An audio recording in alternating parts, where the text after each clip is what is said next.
If your MSI Cyborg keeps crashing with a blue screen, this guide is for you. Follow these step-by-step troubleshooting methods to resolve Windows blue screen of death errors and restore reliable performance. So whether you're performing updates, you're getting an IRQR not less or equal message, K-mode exception not handled, kernel data in page error, a lot of errors pertain to this problem, and we're going to go ahead and jump into what should hopefully be a pretty straightforward process, guys. And we're going to go ahead and jump right into it. So first thing I'd recommend doing would be to actually go ahead and boot to the troubleshooting utility on Windows 11. So if you do a hard power off 3 times in a row, Windows should automatically attempt to launch the starter prepare utility. And if it doesn't find anything, it will give you the option to select advanced settings, in which case it will take you to a screen that looks like this. Now, if it does not take you to a screen that looks like this or you're unable to get to that, you can also download the Windows 10 Media Creation Utility, or Windows 11. They probably will make a creation utility for Windows 11 at some point. And it doesn't really matter. You can actually run the Windows 10 utility on Windows 11 as far as I'm aware. And you should be able to run the troubleshooting utilities built in within it. So you just would go ahead and download it to an ISO file and then burn it to a DVD or USB. It'd have to be about 4 gigabytes or more. It couldn't be a small USB flash drive, and it couldn't be a CD. It'd have to be a DVD. And then you'd boot your computer from it. So depending on the computer manufacturer, you'd have to tap a different key on your keyboard in order to launch that menu, in order to select what boot drive you want to go off of. So it could be anything between the escape key, F2, F8, F12, for example. And those are the function keys on the top of your keyboard. So you may have to just do a little bit of trial and error. Shouldn't take you more than a couple minutes.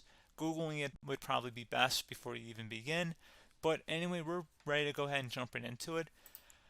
So we're on the choose an option page. So these will look very similar whether you're booting from it directly within Windows itself, or if you're plugged in a USB flash drive with the media creation utility installed and you selected the recovery option.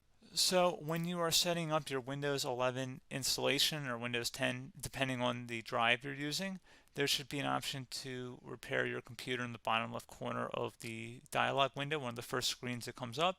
You go ahead and select that, and then it would take you to a troubleshooting screen like you see here. And you want to go ahead and select troubleshoot, reset your PC, or see advanced options. And then there are going to be a whole bunch of options in here that we're going to explore in today's video. The first one, we're going to actually go underneath advanced options and then select startup prepare, fix problems that keep Windows from loading. So go ahead and select that first.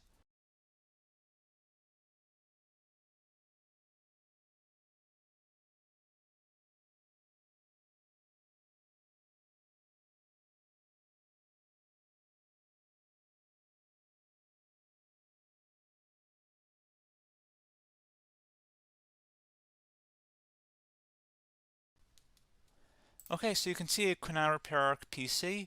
That was our first option we could try. Something else, if we go back into advanced options here and then select troubleshoot, we're going to go underneath advanced options again. You can go ahead and actually access safe mode by selecting startup settings.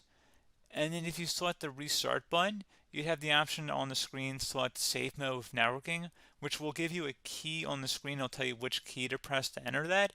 I believe it's the F7 key. It'll do that for you. I'm not going to go over that in today's tutorial because I don't really want to go into safe mode, but you're more than welcome to attempt that by going into here and then selecting restart. Again, it'll launch another screen. It'll say what key do you want to press, and it'll give you like 7 or 8 different options, and you want to select safe mode with networking. There's also an option for a command prompt too, but that's going to be something we're going to cover later in this video, and we don't even have to go through that in order to access it. So that's why I'm not going to really push for that, because unless you know exactly what's causing the problem, you probably don't need to go into safe mode. Unless you're trying to recover files, in which case then you definitely can go into safe mode, but we're trying to actually recover our computer here. So I hope that makes sense. Something else we can also try here as well would be to uninstall updates, remove recently installed quality or feature updates from Windows. So if you go ahead and select that, you can uninstall the latest quality updates, which generally is the more day-to-day updates. Feature updates are the less regularly released ones, like the big ones. I would equate it to service packs in like Windows 7 and Windows Vista and Windows XP. So larger updates that occur once or twice a year at most. And the quality updates are more just a regular update. So probably obviously depend. It'll take longer if you're going to try and uninstall the latest feature update versus quality update, and maybe you don't need to go back that far. So just giving you guys a couple pointers with that. Something else you can also look at here, and we're going to jump into the command prompt in a little bit, but you can select System Restore, which will use a restore point recorded on your PC to restore Windows. And this is something I would highly recommend here, guys. So select Next. Assuming you have a restore point saved on your computer, you go ahead and select the most recently created one, and you'll select Next, and then you'll select the drive. You shouldn't actually have to select the drive. You can scan for affected programs, but we're going to keep it all default here, and then we're going to select Finish. So once started, System Restore cannot be interrupted. Do you want to continue?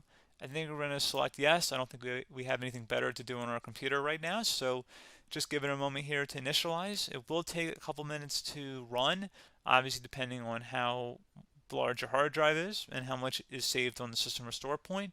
So just give it a couple minutes here.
Okay, so you can see System Restore completed successfully.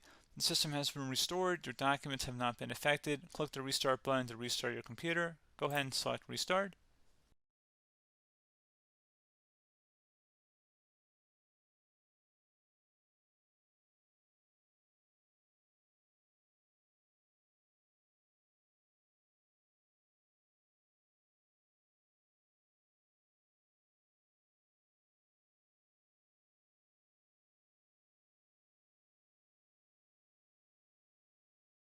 Okay, so you can see the system has been restored successfully. We're going to go over a couple different methods in addition to that if that did not work. So I'm just going to pause the video and we're going to start back on the recovery screen that we started with. Okay, so a couple other things we can try here too. If you go back into troubleshoot, you can select reset your PC, while you choose to keep or remove your personal files and then reinstalls Windows. You can select to keep my files, which will remove apps and settings but keeps your personal files. You can also select remove everything, which will remove all of your personal files, apps, and settings. So this is more of a factory reset, the second option here. First option, it should not delete all of your personal files. However, it will pretty much clear most of your programs. And keep in mind, there's no guarantee that your information, number one, is even still available and easily recoverable on your computer to the point that you actually would be able to recover anything. And the second point is that there's always a chance that it won't actually recover and it will just do a factory reset anyway. So there's no guarantee that actually would keep your files anyway. So I would recommend trying to get a recovery tool and backing that up first before selecting it anyway. But again, those are a couple different options. And then something else you can try here if you go back to the choose an option. Another option, if you go underneath choose an option and select troubleshoot, advanced options, and now select where it says command prompt. Okay, so the first thing we should do is type our main hard drive here. In most cases, it should be the C drive. So you just do a C colon and then hit enter on your keyboard. So once you're underneath the C drive, we're going to type in dir and then hit enter on your keyboard. It should have program files, users, and Windows all in there. That's how you know you're in the right directory.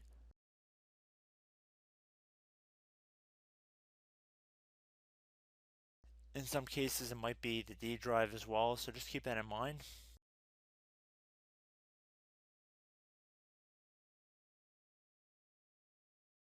Next thing we're going to do is type in cd space / Windows / system 32 / config,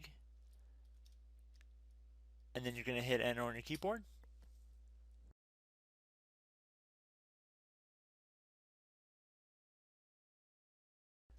So now you're going to type md space backup. If you've seen other tutorials, it might also say to put down md backup. That's because the backup name is pretty common when you want to back something up. So you can name this whatever you want, doesn't have to be backup. So if you've already made a backup folder in the past, you could do backup 1, for example. So once you're done setting the name you want the backup to be called, hit enter on your keyboard again.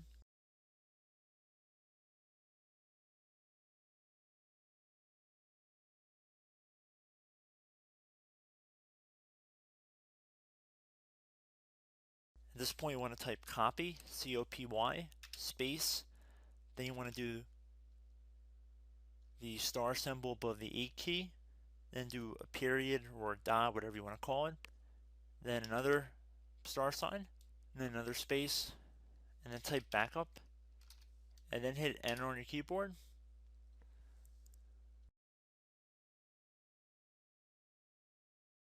Now you want to type cd reg back, REG BACK, and then hit enter on your keyboard.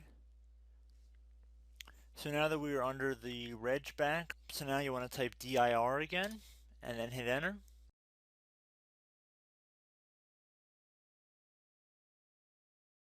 So now at this point we're going to type copy again. So copy, space, star sign,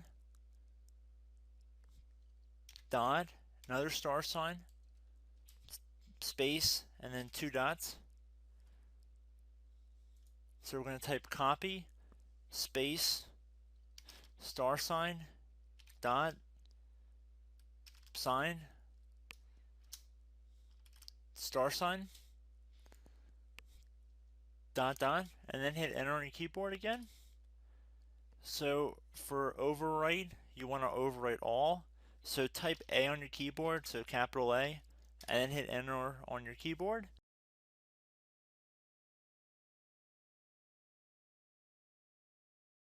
So at this point, you should be good to go. You can close out of the command prompt window. And if you accidentally continue to Windows 10, you should be all set. So I hope one of these 3 or 4 different methods we went through in this tutorial helped you guys out. Again, I'm not sure if you guys heard me earlier, but try to go back into your safe mode if possible and uninstall any programs you know might be conflicting with the Windows startup if you can get into safe mode. So just keep that in mind. Something very simple like that could be blocking up everything. So again, I hope this tutorial helped you guys out, and I will catch you in the next tutorial. Goodbye.